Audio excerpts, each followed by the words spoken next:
제가 30년 동안 그 대학 강단에서 강의를 했었는데 이렇게 떨리고 염려스럽기는 오랜만이고 그렇습니다.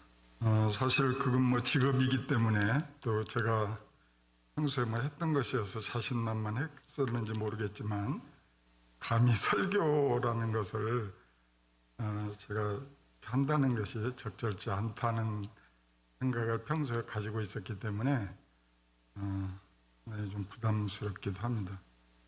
그래서 그동안 아시는 분은 아시겠지만 예전에 평신도 설교가 한창 활발하게 진행될 때도 제가 가능하면 이리저리 많이 빠졌었는데 이제 제가 은퇴를 얼마 남지 않은 상황 속에서 2주 전에 목사님의 제안을 받고 여러 가지로 또 핑계를 대려다가 생각해 보니까 그런 건 아닐 것 같아서 그냥 무조건 하겠다고 했습니다. 그래서 2주 동안 제가 편치를 못했습니다.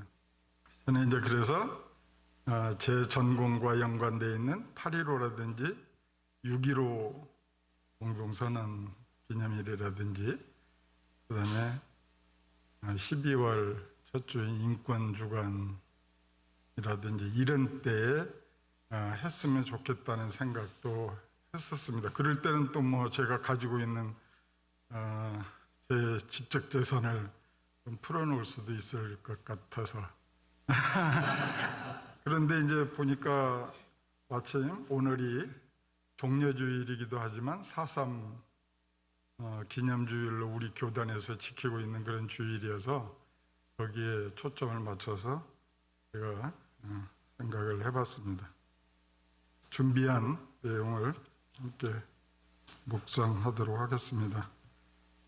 오늘은 종려주일이자 우리 교단이 지키고 있는 4.3 기념주일입니다. 그리고 고난주간으로 예수의 십자가 죽음을 묵상하는 주간입니다. 고난주간에는 금식을 하면서까지 고난에 동참하고자 하는 의지가 담겨 있다는 해석도 가능할 것 같습니다. 예루살렘의 군중들이 종려나무 가지를 꺾어들고 예수님을 맞이하며 호산나하고 외친 것을 기억하여 종려주일이라고 부르지만 사실 이날은 예수님이 이제 생애 마지막 한 주간을 시작한 날이기도 합니다. 한편 우리 현대사에서는 가장 가슴 아픈 동족상잔의 치욕으로 기록된 4.3 민중항쟁을 기념하는 주일이기도 합니다. 흔히들 4.3을 제주 지역으로 국한시켜 한때의 광기 어린 학살극으로 치부해버리기도 하지만 그럴 수만은 없습니다. 1948년 3월 1일 무장대의 첫 봉기 이후 1954년 9월 21일 한라산 금죽 지역이 전면 개방된 시기, 즉 무장대 세력이 완전히 소멸된 시기까지 만 6년 6개월을 4.3 항쟁 기간으로 봅니다. 4.3은 단순히 사회주의 성향을 가진 무장 세력과 이를 토벌하기 위한 반공 세력과의 투쟁으로만 볼 수 없습니다. 여기엔 우리 기독교인들로서는 가슴 아프고 부끄러운, 그래서 영원히 참여해야 할 사연이 있습니다. 토벌대에 선봉에 섰던 세력을 서북청년단이라고 합니다.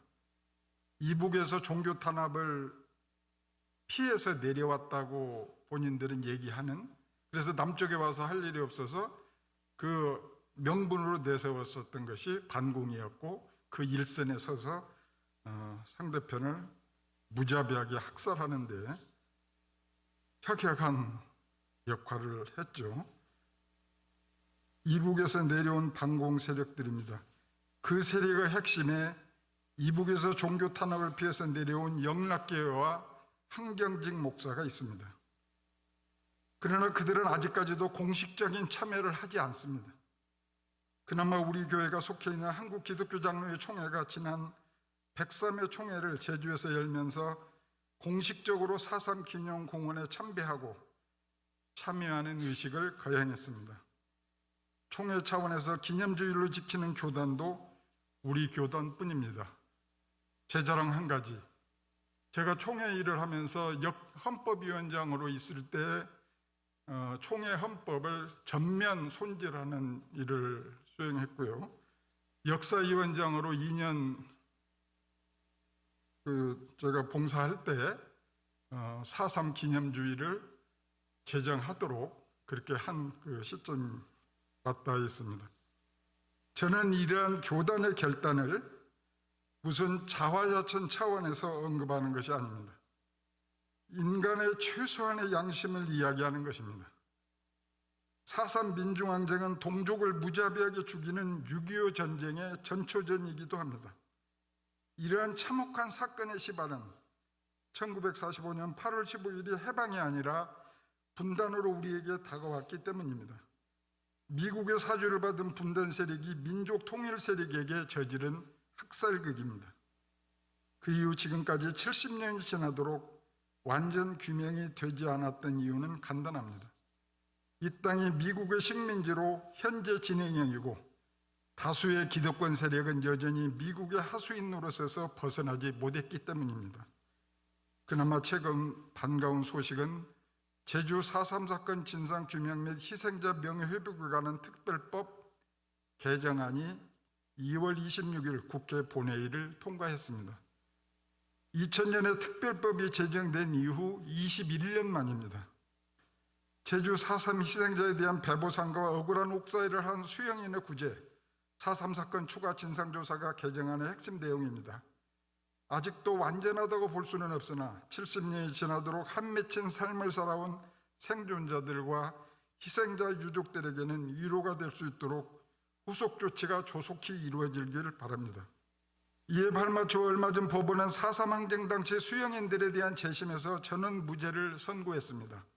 이 판결에서 재판장은 오늘 이 선고로 피고인들과 그 유족들에게 더 씌워진 굴레가 벗겨지고 고인이 된 피고인들이 저승에서라도 오른쪽 왼쪽을 따지지 않고 그리운 사랑과 밥상과 정을 나누는 날이 되기를, 살아남은 우리는 이러한 일이 두 번 다시 일어나지 않기를 바란다고 말했습니다.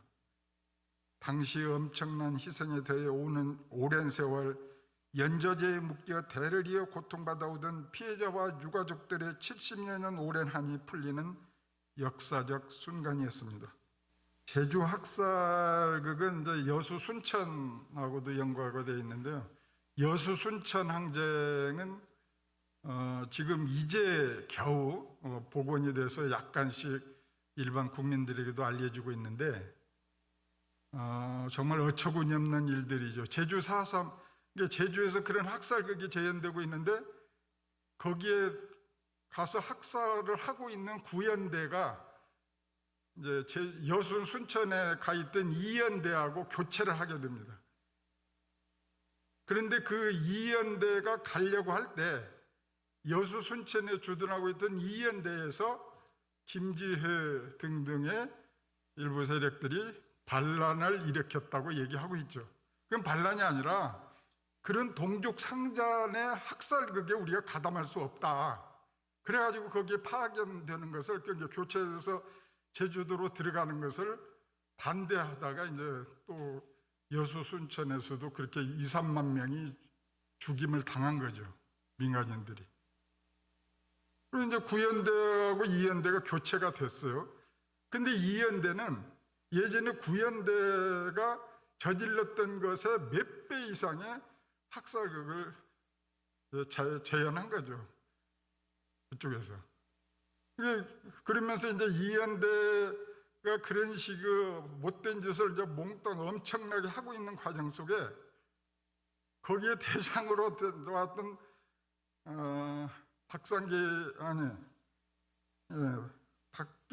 박진경 연대장을 이제 사살하는 사건이 일어납니다. 그게 누구냐면 문상길 중위하고 손선호 하사예요. 근데 이 사람들이 그냥 거의 묻혀 있는데 이 사람들이 마지막에 재판정에서 그렇게 얘기를 해요. 문상길 중위의 법정 최후 진술 중 일부입니다. 이 법정에 대해 조금도 원한을 가지지 않는다. 이 자리에 참석한 모든 사람들이 저 세상 하나님 앞에서 만나게 될 것이다. 이 인간의 법정은 공평하지 못해도 하나님의 법정은 절대적으로 공평하다. 그러니 재판장은 장차 하나님 법정에서 다시 재판하여 주기 부탁한다. 손선호 하사는 사형 집행 직전에 하나님이시여 민족을 위하여 싸우는 국방군이 되게 하여 주시옵소서라는 말을 유언으로 남겼다고 합니다. 제가 아까 영락교회와 한경직 목사 얘기를 했습니다. 기독교, 한국 기독교에서의 큰 족적을 남긴 교회이고 목사이죠. 그 사람들이 제주에서 벌린 일, 그리고 그 후손들이 한 번도 사죄를 안 한 것과, 그다음에 거기에 저항했었던 문상길 중위와 손선호 하사가 최후법정에서 진술했었던 하나님을 찾는 것, 한경직의 하나님과 문상길 손선호의 하나님은 다른 건가? 다시 한번 생각해 보아야 된다고 생각합니다. 4.3 민중항쟁은 동족을 무자비하게 죽이는 6.25 전쟁의 전천전이었고요. 다가오는 부활절을 맞아 4.3 항쟁을 부활과 연계하여 생각해 보고자 합니다. 고난을 부활로 승화시킨 기독교야말로 진정한 종교라는 생각입니다. 그런데 지금까지 대체적으로 일반화되어 있는 부활론은 자기 편할 대로의 해석입니다. 그러나 우리가 새겨야 할 부활론도 있습니다. 새로운 부활론도 있습니다. 그것은 바로, 이거 좀 어색하기는 한데, 바로 김경호 목사님이 해석하신 몸의 부활, 산자들의 부활론입니다. 여러분들도 책을 읽으셨으리라고 보는데요. 몸의 부활이 강조하는 것은 부활의 대상이 영이냐 몸이냐 살이냐 하는 문제라기보다는 부활의 변화, 변혁의 표현으로 받아들이는 것이다. 박해 속에서 의롭게 신앙을 지키며 사람들이 그냥 사라진다는 것은 있을 수 없다. 그들은 다시 몸을 입고 부활할 것입니다. 세상을 떠나는 것이 아니라 세상 안에서 억압과 죄악을 뿌리 뽑으며 모든 의로운 죽음들을 되살려낸다. 억울하게 죽은 자들을 그냥 세상의 문제들을 남겨놓은 채로 하늘로 떠내보낼 수는 없다. 그들이 다시 돌아와 여기서 새로운 날을 펼치도록 하는 하나님의 계획이 몸의 부활이다. 이것은 피조된 세계의 선함과 하나님 정의의 궁극적 승리에 대한 믿음이다.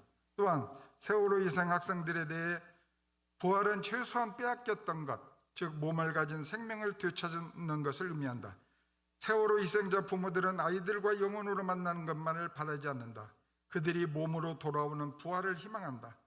광화문 광장에서 세월호 아이들이 큰 고래를 타고 돌아오는 모습을 볼 때 새로운 세상, 다시는 아이들이 죽임을 당하지 않는 세상, 불의한 것들이 밝혀지고 인간의 생명이 가장 존중받는 세상을 바라는 열망을 응축한 것이다.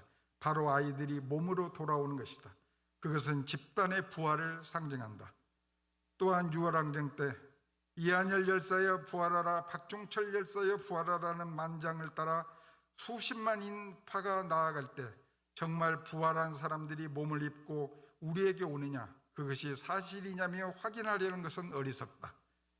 부활을 외치며 수십만 무리가 행진하며 그들이 그 죽음을 낳은 억압적 현실을 뒤집자고 노래한다는 것 자체가 열사들이 몸으로 부활한 것이다. 이외에 김경호 목사님의 신부활론에 입각하여 보면 4.3 민중항쟁, 여순항쟁, 5.18 민중항쟁과 같은 가슴 아픈 현대사에서 가해자의 배후에는 공통적으로 미제국주의가 자리하고 있습니다. 따라서 이러한 항쟁에 대한 진상규명은 부활의 시작이며 그 원흉인 미제국주의를 이 땅에서 몰아내는 것이 부활의 완성입니다. 2000년 기독교 역사상 가장 더러운 흔적이 십자군 전쟁이라고 생각합니다. 사랑을 강조하는 종교가 전쟁을 밥 먹듯이 해왔던 이 모순을 어떻게 설명할 수 있을까 싶습니다. 어린 시절 세계사 시간에 많이 혼란스러웠던 적이 생각납니다. 종교의 본질이 사랑과 용서 그리고 평화일진데 어찌하여 종교의 탈을 쓰고 온갖 못된 짓을 그렇게도 많이 저질렀는지 이해할 수 없었습니다. 그리고 지금도 잘 이해할 수 없는 것은 구약성서 상당 부분이 전쟁과 그 피해 기록으로 점철되어 있다는 것입니다. 물론 비유가 많은 성서를 문자 그대로 해석해서는 안 되겠지만 경전으로서 적절한 게에 대해서는 좋은 예만 들어도 부족할 텐데 하는 아쉬움이 남습니다. 우연이지만 2021년 올해 고난주간에는 4.3 기념일이 들어있지만 4.2 남북 공동성명일도 들어있습니다. 약간 생소하시겠지만 4.2 남북 공동성명은 1989년 4월 2일 문익환 목사님이 평양을 방문하여 전국 민주운동연합 고문 자격으로 허담 조국통일평화위원회 위원장과 합의한 공동성명을 말합니다. 이 성명은 11년 후 2000년 6.15 공동선언의 밑거름이 되었습니다. 1989년의 민간 차원의 공동성명이 2000년 국가 차원의 공동선언으로 발전하는 씨앗이 되었다는 것은 우리 민족 극복의 분단 극복의 역사에 장엄한 한 페이지를 장식했다고 평가할 수 있습니다. 그 주인공이 목사님이었다는 것도 기독교인의 입장에서는 하늘의 뜻이라는 생각입니다. 문익환 목사님이 강조하신 말씀 중에 민주는 민중의 부활이요 통일은 민족의 부활이다라는 명문장이 있습니다. 우리가 자주 통일이 될 때까지 구호처럼 중얼거릴 만한 말씀입니다. 물론 여기에서의 통일은 반드시 자주 통일이어야 함은 명확거나 합니다. 자주 통일이 아니면 1945년 외세에 의한 해방으로 분단의 고통을 겪고 있듯이 외세에 의한 통일일 경우 식민지 상황은 지속될 수밖에 없습니다. 통일을 열망하고 그 물꼬를 트기 위해서 몸소 실천하셨던 문익환 목사님의 통일시 잠꼬대 아닌 잠꼬대 일부를 함께 묵상하고자 합니다. 난 올해 안으로 평양으로 갈 거야. 기어코 가고 말 거야. 이건 잠꼬대가 아니라고, 농담이 아니라고, 이건 진담이라고. 이 땅에서 오늘 역사를 산다는 건 말이야 온몸으로 분단을 거부하는 일이라고, 휴전선은 없다고 소리치는 일이라고, 서울역이나 부산 광주역에 가서 평양 가는 기차표를 내놓으라고 주장하는 일이라고. 이 양반 머리가 좀 돌았구만. 그래, 난 머리가 돌았다. 돌아도 한참 돌았다. 머리가 돌지 않고 역사를 사는 일이 있다고 생각하나 이 머리가 말짱한 것더라. 평양 가는 표를 팔지 않겠음 그만두라고. 난 걸어서라도 갈 테니까. 임진강을 헤엄쳐서라도 갈 테니까. 그러다가 총에라도 맞아 죽는 날이면 그야 하는 수 없지. 구름처럼 바람처럼 넋으로 사는 거지. 이 시를 1989년 첫 새벽에 쓰셨다고 합니다. 그리고 그해 3월 말경에 평양으로 가셨죠. 그리고 그 역사의 길이 남을 찬란한 4.2 남북 공동성명을 만들어내신 것입니다. 벽도 밀면 문이 된다는 얘기가 있습니다. 특히 문인복음 목사님이나 우리 기장의 어른이신 김재준 목사님, 송창건 목사님이 두고 쓰신 말씀입니다. 벽도 밀면 문이 된다.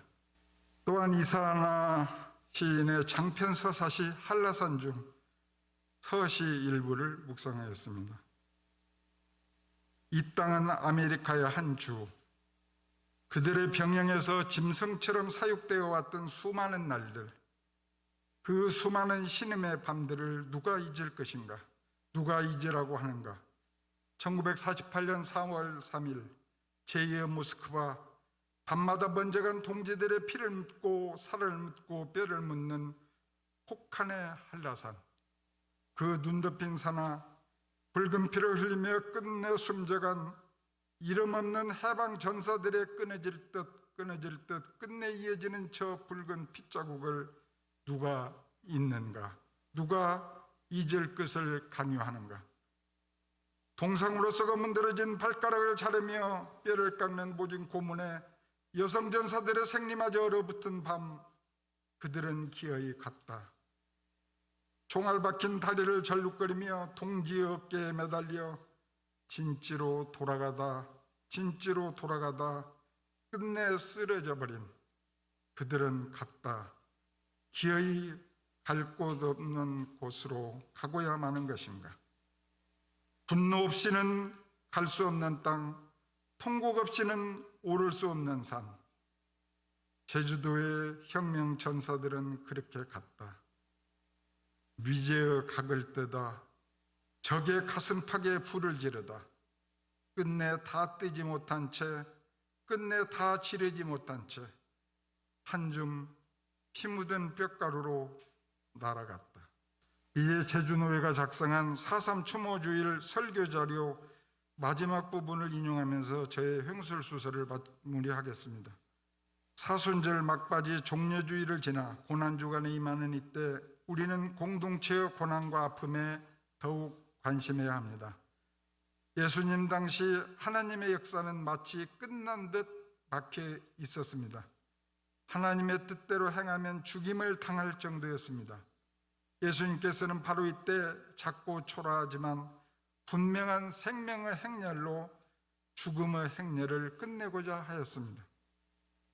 가장 볼품없는 나귀를 타고 그렇게 예루살렘 작은 문으로 들어오셨습니다.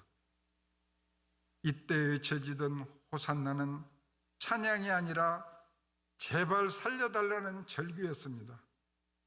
오늘 이 땅 곳곳에서 들려오는 호산나의 외침을 그마저도 잊지 못하고 깊은 곳에 잠들어 있는 안타까움을 애써 기억하고 관심하는 신앙 공동체가 되시기를 간절히 소망합니다. 다 같이 묵상하시겠습니다.